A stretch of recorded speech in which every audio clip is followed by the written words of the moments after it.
advanced recruiting techniques, land the most desirable talent, launch your company towards massive success. This is the Higher Power Radio Show with Rick Girard. Stacking the deck with A-player talent. Today we're making the commitment to hiring excellence.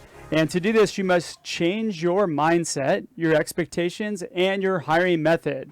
The transition away from best practices, what everyone else is doing, is not necessarily going to help your company stand out.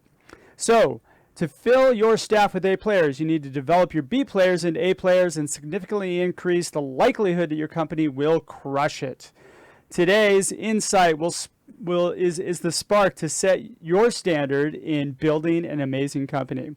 Today's quote: individual commitment to a group effort is what makes teamwork, a company work, and a society work. And that was our friend Vince Lombardi. I'm Rick Girard, and welcome to the Higher Power Radio Show. Our mission is to help entrepreneurs and hiring managers avoid costly hiring mistakes by identifying a specific problem and providing proven solutions to help your company win the right hire. We share insights from top-performing rebel entrepreneurs, disruptors, and industry experts, like our guest today, Mr. Kevin Lawrence. Kevin is the CEO of Lawrence & Company. Now, CEOs typically place their first call to Kevin with a crisis to solve, and they stay because of his business acumen and no holds barred, tell it like it is style. Kevin's works with hundreds of CEOs and executives, helping them to break through business challenges, grow their companies, and find personal success along the way.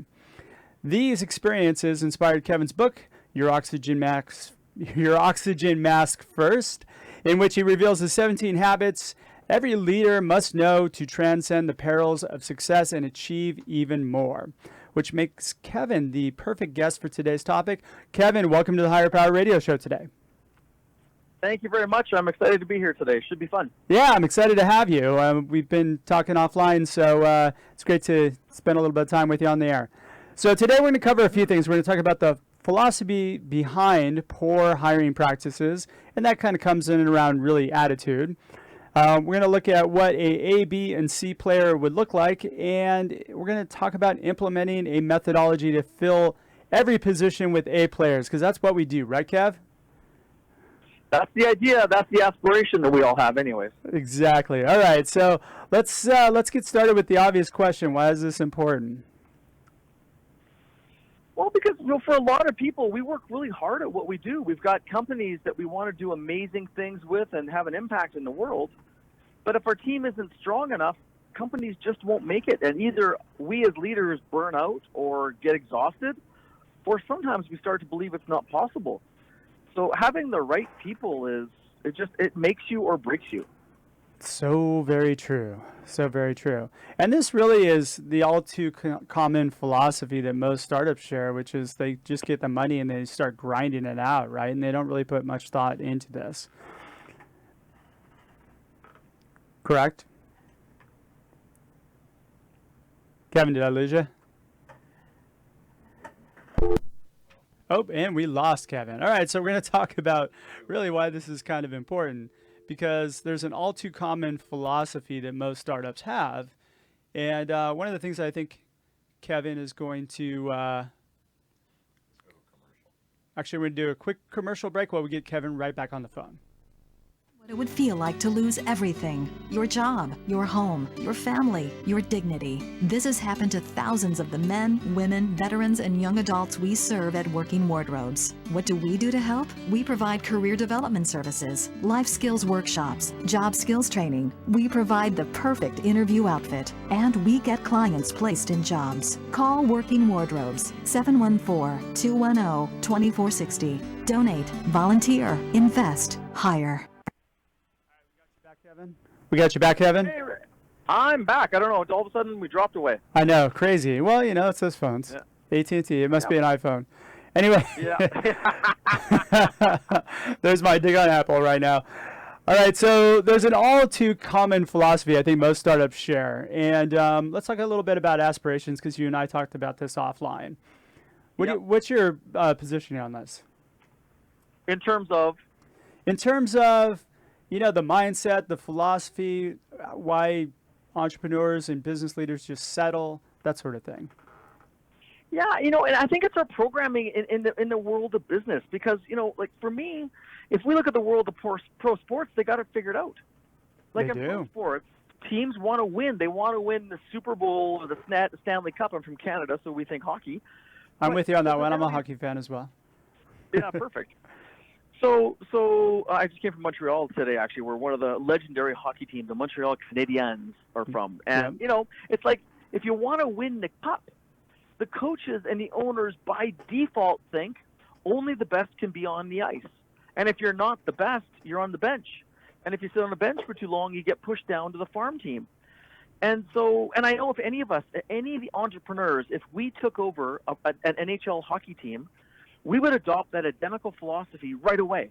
Only the best get to be on the ice. But somehow in the world of business, the whole world's got a different mindset. And the mindset is, you know, play with who you got. It's like gather a bunch of guys from the local rec center and, you know, give her a go and see how it works. And That- for whatever reason, there's this belief that you can be successful in business with good people, where in pro sports, we know it has to be great people. And that's just, I think it's a limiting belief system that almost every entrepreneur has. That is so very true. And your belief is actually those good people can be developed into excellent people. Some. I like everybody has a place where they're an A player, right? True. And sometimes it ends up being, you know, they need coaching or they need develop or they need mentoring. Sometimes they need to be in a different job. Their parents told them they should be an accountant, but in reality, they're wired to be a salesperson or a customer service agent. Sure. You know, there's that you have to get through, or maybe they think they're supposed to be in industry and they want to be in a fast-paced, exciting environment, but they're wired to work in a government office in a small community, which is what happened with one of my good friends. So those people always can be a high performer. Almost all people can be high performers somewhere, but you know it may not be where they are.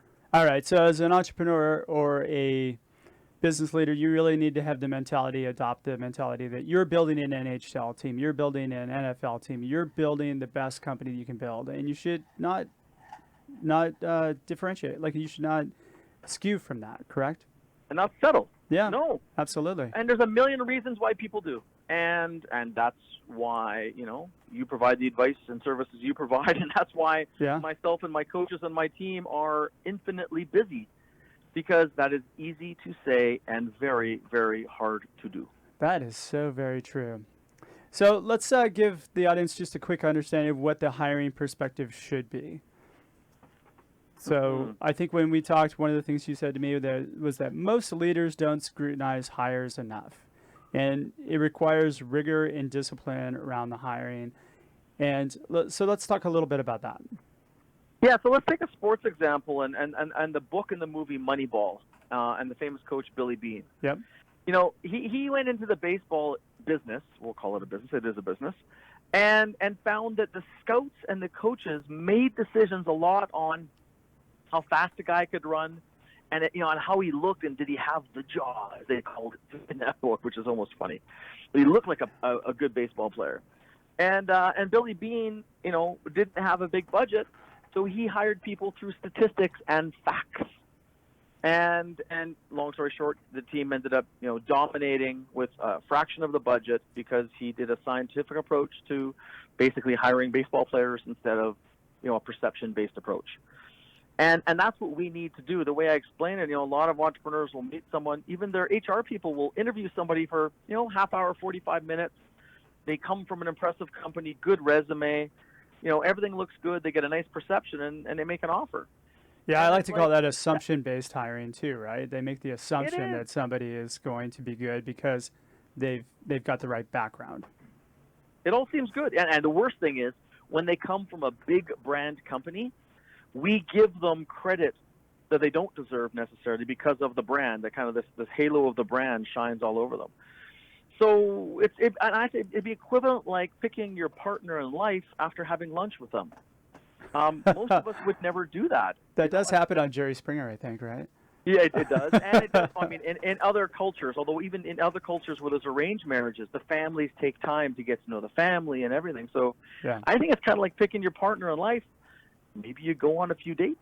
maybe you get to know more than one or two things about them, and you should really, really deeply understand the person, their motivations, their track record. But most people don't. They skim the surface, and it's like that lunch metaphor with picking your spouse, and then they wonder why it doesn't work and their business is full of headaches. So very true. And it's really important. I think if you approach hiring from the perspective like you treat each person like that's $1 million person, $1 million hire, it's going to change your perspective a little bit as well, because you're not going to think, well, it's just a short investment. I mean, every person really is in essence $1 million hire. At least, and if it's a senior exec and your company's bigger, the impact can be $2, $3, $4, $5 million. So yes, I think if you think that, especially for a top leader role like your direct report, it's $1 million decision every time, and either it's going to add $1 million to your bank or take $1 million, which I've seen it do many, many times. It makes you take it a little bit more seriously, because the people make all the difference in the world. They make your life heaven or hell. That is so very true. And you got to keep raising the bar. All right, you're listening to the Higher Power Radio Show. I'm Rick Girard. For our podcast listeners, we're going to take a quick educational moment from our sponsors. Find out how healing a person's pain points attracts amazing people to your company. Sign up for our passive talent workshops at stridesearch.com. Today, our guest is Kevin Lawrence. Kevin is the CEO of Lawrence & Company, and we're talking about A players. So we just talked a little bit about how to get in the mentality of hiring A players. But now let's delve into how to do it, Kevin, because you've got a specific method that you do use, and I have one as well. And I think it's really important that people adopt a really strong methodology in identifying people and hiring those people on, because you can find them, but you can also blow it and not be able to get them. Yep.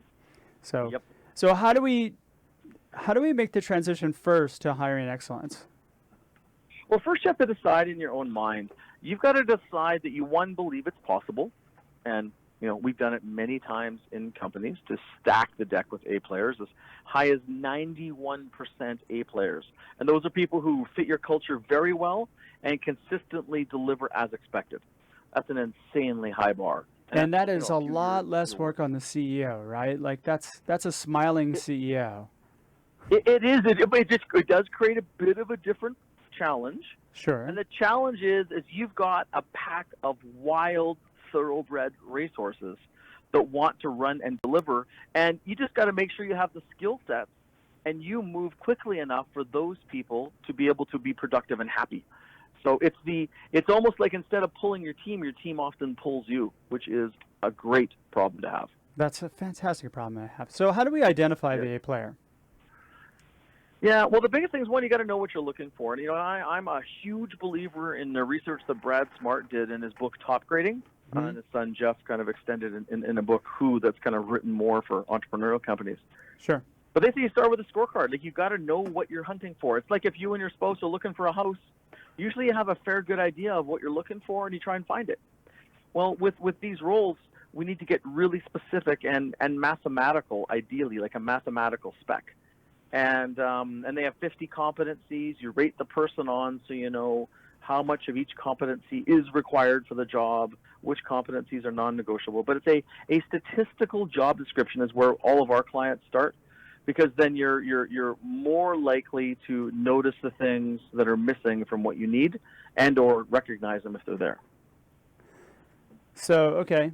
So first off, you need to have a smart or really well put together job description, right? Something that's well defined, clear. Anything in the job description that you feel is necessary? Yeah, get rid of all the words that your HR department wants to put in there. 100%. Amen, brother. One page of words maximum. Yep. One page of words, ideally. The KPIs that they will be measured on and accountable to delivering on a consistent basis. Or basically performance metrics, right? Performance metrics, exactly. Yeah. The performance metrics that role will be measured based on, and then the competencies or the skills required to do that job well. That's it. It's maximum 2-3 pages. Again, a page of words, some KPIs and competencies. I'm pretty confident you can get it done and just putting the performance metrics in and not having the, hey, we have a ping pong table. Yeah, well, again, Yeah. none of that should be. There's that's 2 the pages of sales that process. crap. Yeah. And again, in these jobs, we don't have any of those. That might be a job in an ad, but Yeah, I if got that's it. what it takes to attract talent, do it. But that's All right. So, okay, you got a crystal clear job description. Now, I would imagine the next thing is the interview process. What do we need to be able to do there? Yeah, well, in the interview process, always you need 2 people. One person is not enough. Because it's a lot of work to interview somebody well, and some candidates need a bit of management. So 2 people, so that you can have 2 brains, and you have someone to debrief with based on observations. Now, we're talking about the then- top grading method right now, right? Yeah. Okay, got it. They call it the SIDS interview or the top grading interview, which is Okay. 2 people. And again, if you're interviewing me, I'm in my late 40s. You would have 2 people, and it would be 3-4 hours. Like if you're going to offer me an executive job in a company with a few $100,000 a year and a big bonus and lots of responsibility, you're going to want to know what makes me tick and what doesn't. So that's it's a long interview where you're really digging deep on what you want to know and excavating copious amount of facts. And when I would tell you a story about a major impact I've had on someone, you might spend 5 or 10 minutes on one story to understand who, what, when, where, why, how much, how many, how come, what came out of it, what didn't came out of it, what did you learn? How did you deal with your direct reports? How did you deal with your boss? How did you deal with a customer? Like truly putting yourself in the middle of the circumstance of that big accomplishment or that big learning to really understand what's going on. And that's where you understand people, because it's like you were there as a witness to the situation, and they start to paint you a picture, and you see how they think and how they interact and what skills they have and what skills they don't. Versus, tell me a time that you managed conflict well. Well, even the biggest jerk in the world managed a conflict well once in the last 20 years. So that is useless information. Absolutely useless. It's way too easy to lie, and it's way too easy to pick the one time in your entire life you did it right. I think behavioral question, because you're doing basically a behavioral interview that's on steroids, right? Like you're going super deep, whereas there are behavioral methods have a lot of validity to them. I think the situational ones are the ones where you get yourself into trouble.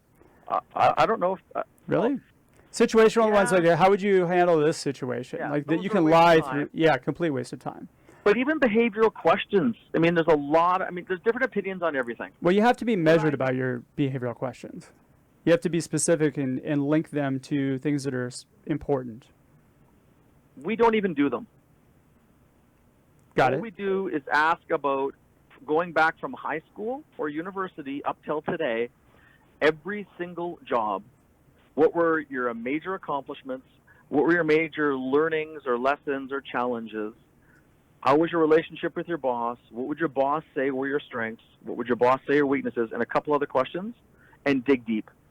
We don't do anything behavioral. We just excavate facts like you've never seen in your life. I get that, but how does that tie in though to the core company values or the values of the company? Like, how do you know somebody's going to fit well in that? You see it.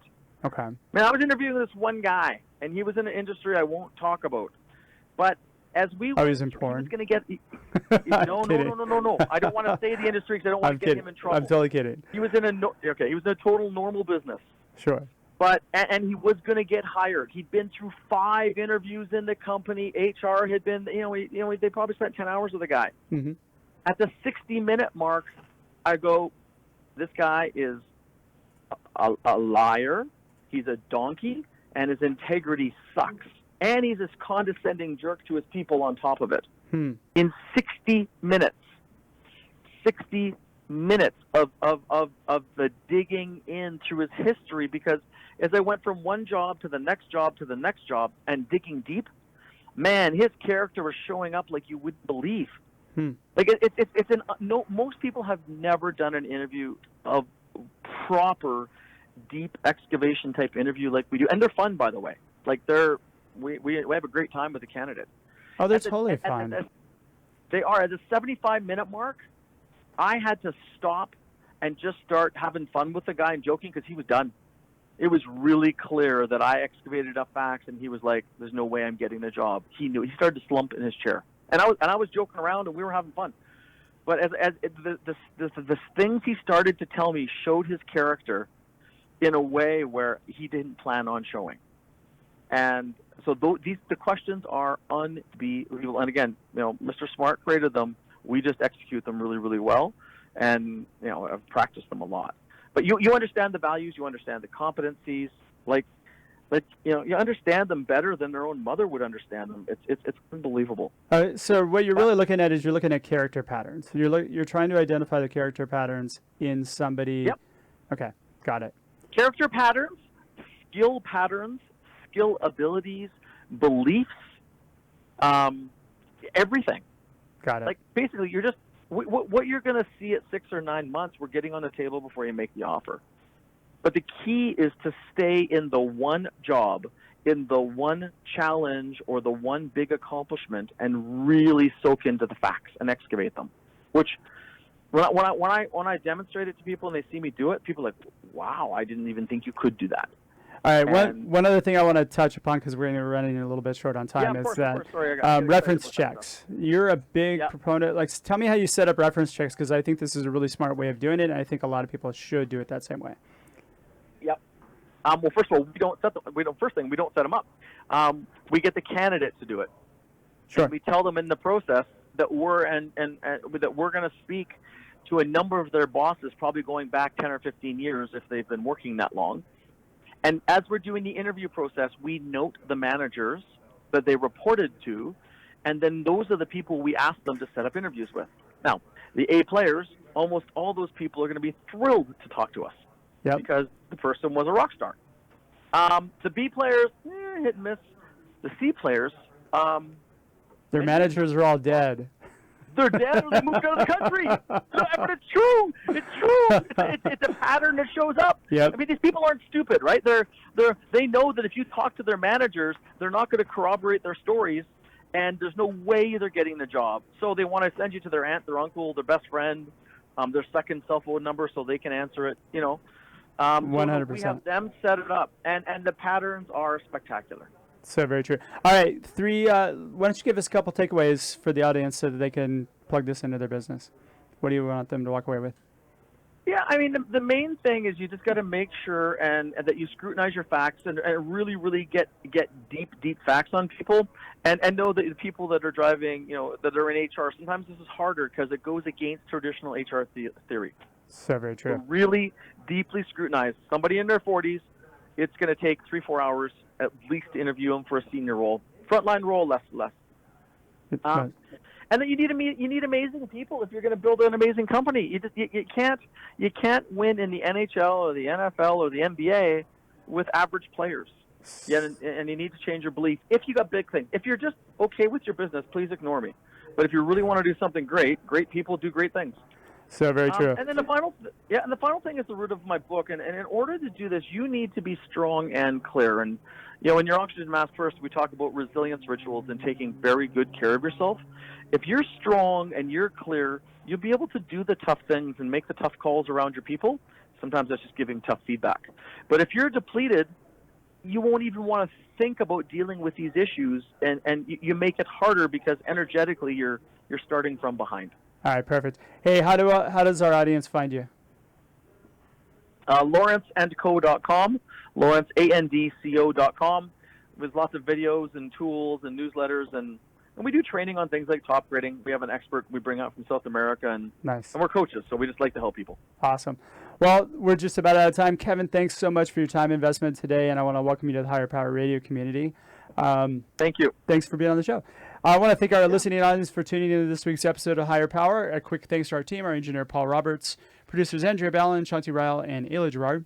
If you're listening to the podcast, please subscribe, review, and share. We're listening, and we welcome your feedback. After all, this show's for you.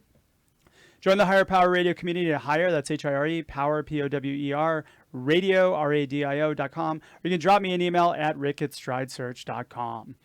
Tune in next week. Our guest is going to be Chris Chansey. Chris is the founder and CEO of Amplio Recruiting.